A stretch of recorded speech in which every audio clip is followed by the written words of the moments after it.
Renukaswamy murder ಕೇಸ್ಗೆ ಸಂಬಂಧಪಟ್ಟಂತೆ ನಿನ್ನೆಯಷ್ಟೇ charges frame ಪ್ರಕ್ರಿಯೆ ಪ್ರಾರಂಭ ಆಯಿತು.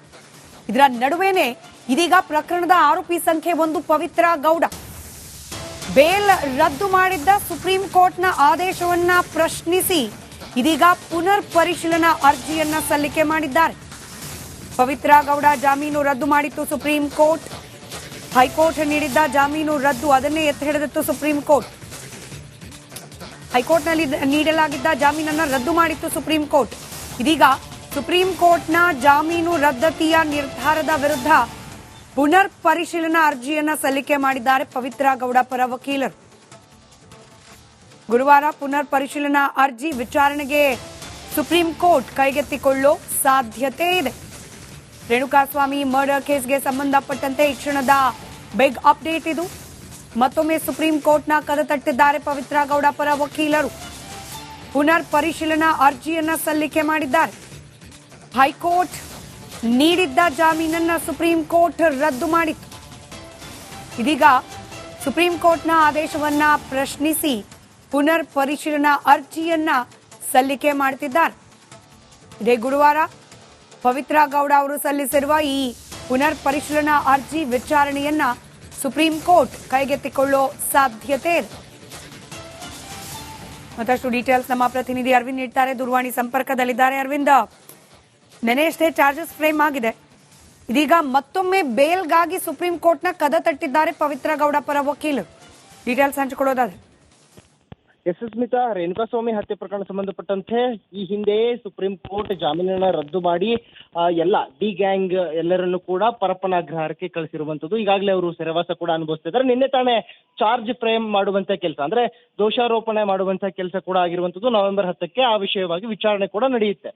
ಈ ಹಂತದಲ್ಲಿ ಪವಿತ್ರ ಗೌಡರಿಂದ ಈಗ ಮತ್ತೆ ಸುಪ್ರೀಂ ಮೊರೆ ಹೋಗಿರುವಂತದ್ದು. ಅಲ್ಲಿ ಅವರು ಹೇಳ್ತಾ ಇರುವಂತದ್ದು ಒಂದು ಅರ್ಜಿಯನ್ನ ಅವರು ಹಾಕಿದ್ದಾರೆ. ಅದರಲ್ಲಿ ಪುನರ್ ಪರಿಶೀಲನಾ ಅರ್ಜಿ ಅಂತ ಅದನ್ನ ಕರೀತಾರೆ. ಅದರಲ್ಲಿ ಪ್ರಮುಖವಾಗಿ ಅವರು ಸುಪ್ರೀಂ ಕೋರ್ಟ್ ಈ ಒಂದು ಜಾಮೀನನ್ನ ಏನ್ ರದ್ದು ಮಾಡಿದೆ, ಆ ಜಾಮೀನು ನೀಡಿರುವಂತದನ್ನ ಪುನರ್ ಪರಿಶೀಲನೆ ಮಾಡಬೇಕು, ಆ ಜಾಮೀನಿಗೆ ಮನ್ನಣೆಯನ್ನ ಕೊಡಬೇಕು, ಆ ರದ್ದು ಮಾಡಿರೋದನ್ನ ತೆಗೆದು ಹಾಕಿ ಮತ್ತೆ ಜಾಮೀನನ್ನ ಪುರಸ್ಕರಿಸಬೇಕು ಅನ್ನುವಂತ ಹಂತದಲ್ಲಿ ಈಗ ಅರ್ಜಿಯನ್ನ ಹಾಕಿರುವಂತದ್ದು. ಕಾರಣ ಇಲ್ಲಿ ಯಾವುದೇ ರೀತಿಯಾದಂತಹ ನೇರವಾದಂತಹ ಪಾತ್ರ ನನ್ನದಿಲ್ಲ ಅನ್ನುವಂಥದ್ದನ್ನ ಪವಿತ್ರ ಹೇಳ್ತಾ ಇರುವಂತದ್ದು.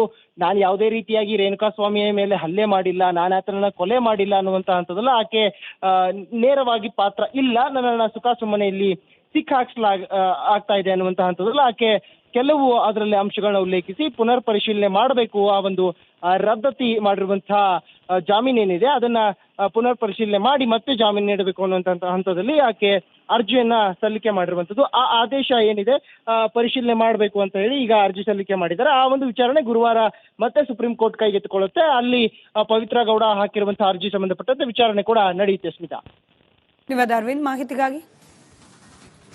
ರೇಣುಕಾಸ್ವಾಮಿ ಮರ್ಡರ್ ಕೇಸ್ಗೆ ಸಂಬಂಧಪಟ್ಟಂತೆ ನಿನ್ನೆಯಷ್ಟೇ ಚಾರ್ಜಸ್ ಫ್ರೇಮ್ ಪ್ರಕ್ರಿಯೆ ಪ್ರಾರಂಭ ಆಯಿತು. ಇದರ ನಡುವೆನೇ ಇದೀಗ ಪ್ರಕರಣದ ಆರೋಪಿ ಸಂಖ್ಯೆ 1 ಪವಿತ್ರ ಗೌಡ ಬೇಲ್ ರದ್ದು ಮಾಡಿದ್ದ ಸುಪ್ರೀಂ ಕೋರ್ಟ್ನ ಆದೇಶವನ್ನ ಪ್ರಶ್ನಿಸಿ ಇದೀಗ ಪುನರ್ ಪರಿಶೀಲನಾ ಅರ್ಜಿಯನ್ನ ಸಲ್ಲಿಕೆ ಮಾಡಿದ್ದಾರೆ. ಪವಿತ್ರ ಗೌಡ ಜಾಮೀನು ರದ್ದು ಮಾಡಿತ್ತು ಸುಪ್ರೀಂ ಕೋರ್ಟ್. ಹೈಕೋರ್ಟ್ ನೀಡಿದ್ದ ಜಾಮೀನು ರದ್ದು ಅದನ್ನೇ ಎತ್ತಿ ಹಿಡಿದಿತ್ತು ಸುಪ್ರೀಂ ಕೋರ್ಟ್. ಹೈಕೋರ್ಟ್ನಲ್ಲಿ ನೀಡಲಾಗಿದ್ದ ಜಾಮೀನನ್ನ ರದ್ದು ಮಾಡಿತ್ತು ಸುಪ್ರೀಂ ಕೋರ್ಟ್. ಇದೀಗ ಸುಪ್ರೀಂ ಕೋರ್ಟ್ನ ಜಾಮೀನು ರದ್ದತಿಯ ನಿರ್ಧಾರದ ವಿರುದ್ಧ ಪುನರ್ ಪರಿಶೀಲನಾ ಅರ್ಜಿಯನ್ನ ಸಲ್ಲಿಕೆ ಮಾಡಿದ್ದಾರೆ ಪವಿತ್ರ ಗೌಡ ಪರ ವಕೀಲರು. ಗುರುವಾರ ಪುನರ್ ಪರಿಶೀಲನಾ ಅರ್ಜಿ ವಿಚಾರಣೆಗೆ ಸುಪ್ರೀಂ ಕೋರ್ಟ್ ಕೈಗೆತ್ತಿಕೊಳ್ಳೋ ಸಾಧ್ಯತೆ ಇದೆ. ರೇಣುಕಾಸ್ವಾಮಿ ಮರ್ಡರ್ ಕೇಸ್ಗೆ ಸಂಬಂಧಪಟ್ಟಂತೆ ಈ ಕ್ಷಣದ ಬಿಗ್ ಅಪ್ಡೇಟ್ ಇದು. ಮತ್ತೊಮ್ಮೆ ಸುಪ್ರೀಂ ಕೋರ್ಟ್ನ ಕದ ತಟ್ಟಿದ್ದಾರೆ ಪವಿತ್ರ ಗೌಡ ಪರ ವಕೀಲರು. ಪುನರ್ ಪರಿಶೀಲನಾ ಅರ್ಜಿಯನ್ನ ಸಲ್ಲಿಕೆ ಮಾಡಿದ್ದಾರೆ. ಹೈಕೋರ್ಟ್ ನೀಡಿದ್ದ ಜಾಮೀನನ್ನ ಸುಪ್ರೀಂ ಕೋರ್ಟ್ ರದ್ದು ಮಾಡಿತ್ತು. ಇದೀಗ ಸುಪ್ರೀಂ ಕೋರ್ಟ್ನ ಆದೇಶವನ್ನ ಪ್ರಶ್ನಿಸಿ ಪುನರ್ ಪರಿಶೀಲನಾ ಅರ್ಜಿಯನ್ನ ಸಲ್ಲಿಕೆ ಮಾಡುತ್ತಿದ್ದಾರೆ. ಇದೇ ಗುರುವಾರ ಪವಿತ್ರ ಗೌಡ ಅವರು ಸಲ್ಲಿಸಿರುವ ಈ ಪುನರ್ ಪರಿಶೀಲನಾ ಅರ್ಜಿ ವಿಚಾರಣೆಯನ್ನ ಸುಪ್ರೀಂ ಕೋರ್ಟ್ ಕೈಗೆತ್ತಿಕೊಳ್ಳೋ ಸಾಧ್ಯತೆ ಇದೆ. ಮತ್ತಷ್ಟು ಡೀಟೇಲ್ಸ್ ನಮ್ಮ ಪ್ರತಿನಿಧಿ ಅರವಿಂದ್ ನೀಡ್ತಾರೆ, ದೂರವಾಣಿ ಸಂಪರ್ಕದಲ್ಲಿದ್ದಾರೆ. ಅರವಿಂದ್, ನೆನೆಯಷ್ಟೇ ಚಾರ್ಜಸ್ ಫ್ರೇಮ್ ಆಗಿದೆ. ಇದೀಗ ಮತ್ತೊಮ್ಮೆ ಬೇಲ್ಗಾಗಿ ಸುಪ್ರೀಂ ಕೋರ್ಟ್ನ ಕದ ತಟ್ಟಿದ್ದಾರೆ ಪವಿತ್ರ ಗೌಡ ಪರ ವಕೀಲರು. ಡೀಟೇಲ್ಸ್ ಹಂಚಿಕೊಳ್ಳೋದಾದ್ರೆ ಸ್ಮಿತಾ, ರೇಣುಕಾಸ್ವಾಮಿ ಹತ್ಯೆ ಪ್ರಕರಣ ಸಂಬಂಧಪಟ್ಟಂತೆ ಈ ಹಿಂದೆಯೇ ಸುಪ್ರೀಂ ಕೋರ್ಟ್ ಜಾಮೀನನ್ನ ರದ್ದು ಮಾಡಿ ಎಲ್ಲ ಡಿ ಗ್ಯಾಂಗ್ ಎಲ್ಲರನ್ನು ಕೂಡ ಪರಪ್ಪನಾಗ್ರಹಾರಕ್ಕೆ ಕಳಿಸಿರುವಂತದ್ದು. ಈಗಾಗಲೇ ಅವರು ಸೆರೆವಾಸ ಕೂಡ ಅನುಭವಿಸ್ತಿದ್ದಾರೆ. ನಿನ್ನೆ ತಾನೇ ಚಾರ್ಜ್ ಫ್ರೇಮ್ ಮಾಡುವಂತ ಕೆಲಸ, ಅಂದ್ರೆ ದೋಷಾರೋಪಣೆ ಮಾಡುವಂತ ಕೆಲಸ ಕೂಡ ಆಗಿರುವಂತದ್ದು. ನವೆಂಬರ್ 10ಕ್ಕೆ ಆ ವಿಷಯವಾಗಿ ವಿಚಾರಣೆ ಕೂಡ ನಡೆಯುತ್ತೆ.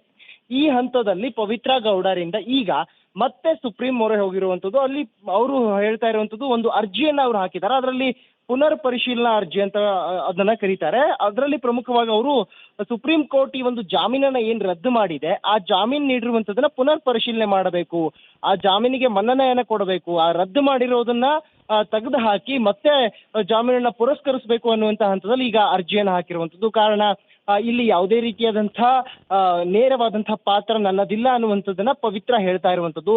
ನಾನು ಯಾವುದೇ ರೀತಿಯಾಗಿ ರೇಣುಕಾಸ್ವಾಮಿಯ ಮೇಲೆ ಹಲ್ಲೆ ಮಾಡಿಲ್ಲ, ನಾನು ಆತನನ್ನ ಕೊಲೆ ಮಾಡಿಲ್ಲ ಅನ್ನುವಂತ ಹಂತದಲ್ಲ ಆಕೆ ನೇರವಾಗಿ ಪಾತ್ರ ಇಲ್ಲ, ನನ್ನನ್ನ ಸುಖಾಸುಮ್ಮನೆಯಲ್ಲಿ ಆಗ್ತಾ ಇದೆ ಅನ್ನುವಂತ ಹಂತದಲ್ಲ ಆಕೆ ಕೆಲವು ಅದರಲ್ಲಿ ಅಂಶಗಳನ್ನ ಉಲ್ಲೇಖಿಸಿ ಪುನರ್ ಪರಿಶೀಲನೆ ಮಾಡಬೇಕು, ಆ ಒಂದು ರದ್ದತಿ ಮಾಡಿರುವಂತಹ ಜಾಮೀನು ಏನಿದೆ ಅದನ್ನ ಪುನರ್ ಪರಿಶೀಲನೆ ಮಾಡಿ ಮತ್ತೆ ಜಾಮೀನು ನೀಡಬೇಕು ಅನ್ನುವಂತ ಹಂತದಲ್ಲಿ ಆಕೆ ಅರ್ಜಿಯನ್ನ ಸಲ್ಲಿಕೆ ಮಾಡಿರುವಂತದ್ದು. ಆ ಆದೇಶ ಏನಿದೆ ಪರಿಶೀಲನೆ ಮಾಡಬೇಕು ಅಂತ ಹೇಳಿ ಈಗ ಅರ್ಜಿ ಸಲ್ಲಿಕೆ ಮಾಡಿದ್ದಾರೆ. ಆ ಒಂದು ವಿಚಾರಣೆ ಗುರುವಾರ ಮತ್ತೆ ಸುಪ್ರೀಂ ಕೋರ್ಟ್ ಕೈಗೆತ್ತಿಕೊಳ್ಳುತ್ತೆ. ಅಲ್ಲಿ ಪವಿತ್ರ ಗೌಡ ಹಾಕಿರುವಂತಹ ಅರ್ಜಿ ಸಂಬಂಧಪಟ್ಟಂತೆ ವಿಚಾರಣೆ ಕೂಡ ನಡೆಯುತ್ತೆ. ಸ್ಮಿತಾ, ಧನ್ಯವಾದ ಅರವಿಂದ್ ಮಾಹಿತಿಗಾಗಿ.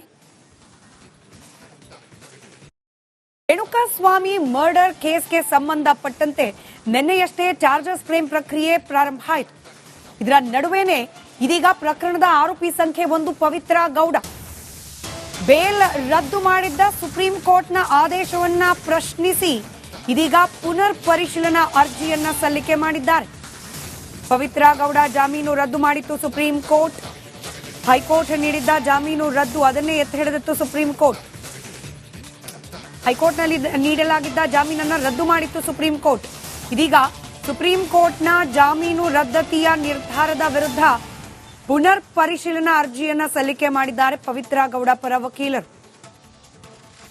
ಗುರುವಾರ ಪುನರ್ ಪರಿಶೀಲನಾ ಅರ್ಜಿ ವಿಚಾರಣೆಗೆ ಸುಪ್ರೀಂ ಕೋರ್ಟ್ ಕೈಗೆತ್ತಿಕೊಳ್ಳೋ ಸಾಧ್ಯತೆ ಇದೆ. ರೇಣುಕಾಸ್ವಾಮಿ ಮರ್ಡರ್ ಕೇಸ್ಗೆ ಸಂಬಂಧಪಟ್ಟಂತೆ ಈ ಕ್ಷಣದ ಬಿಗ್ ಅಪ್ಡೇಟ್ ಇದು. ಮತ್ತೊಮ್ಮೆ ಸುಪ್ರೀಂ ಕೋರ್ಟ್ನ ಕದ ತಟ್ಟಿದ್ದಾರೆ ಪವಿತ್ರ ಗೌಡ ಪರ ವಕೀಲರು. ಪುನರ್ ಪರಿಶೀಲನಾ ಅರ್ಜಿಯನ್ನ ಸಲ್ಲಿಕೆ ಮಾಡಿದ್ದಾರೆ. ಹೈಕೋರ್ಟ್ ನೀಡಿದ್ದ ಜಾಮೀನನ್ನ ಸುಪ್ರೀಂ ಕೋರ್ಟ್ ರದ್ದು ಮಾಡಿತ್ತು. ಇದೀಗ ಸುಪ್ರೀಂ ಕೋರ್ಟ್ನ ಆದೇಶವನ್ನ ಪ್ರಶ್ನಿಸಿ ಪುನರ್ ಪರಿಶೀಲನಾ ಅರ್ಜಿಯನ್ನ ಸಲ್ಲಿಕೆ ಮಾಡುತ್ತಿದ್ದಾರೆ. ಇದೇ ಗುರುವಾರ ಪವಿತ್ರ ಗೌಡ ಅವರು ಸಲ್ಲಿಸಿರುವ ಈ ಪುನರ್ ಪರಿಶೀಲನಾ ಅರ್ಜಿ ವಿಚಾರಣೆಯನ್ನ ಸುಪ್ರೀಂ ಕೋರ್ಟ್ ಕೈಗೆತ್ತಿಕೊಳ್ಳೋ ಸಾಧ್ಯತೆ ಇದೆ. ಮತ್ತಷ್ಟು ಡೀಟೇಲ್ಸ್ ನಮ್ಮ ಪ್ರತಿನಿಧಿ ಅರವಿಂದ್ ನೀಡ್ತಾರೆ, ದೂರವಾಣಿ ಸಂಪರ್ಕದಲ್ಲಿದ್ದಾರೆ. ಅರವಿಂದ್, ನೆನೆಯಷ್ಟೇ ಚಾರ್ಜಸ್ ಫ್ರೇಮ್ ಆಗಿದೆ.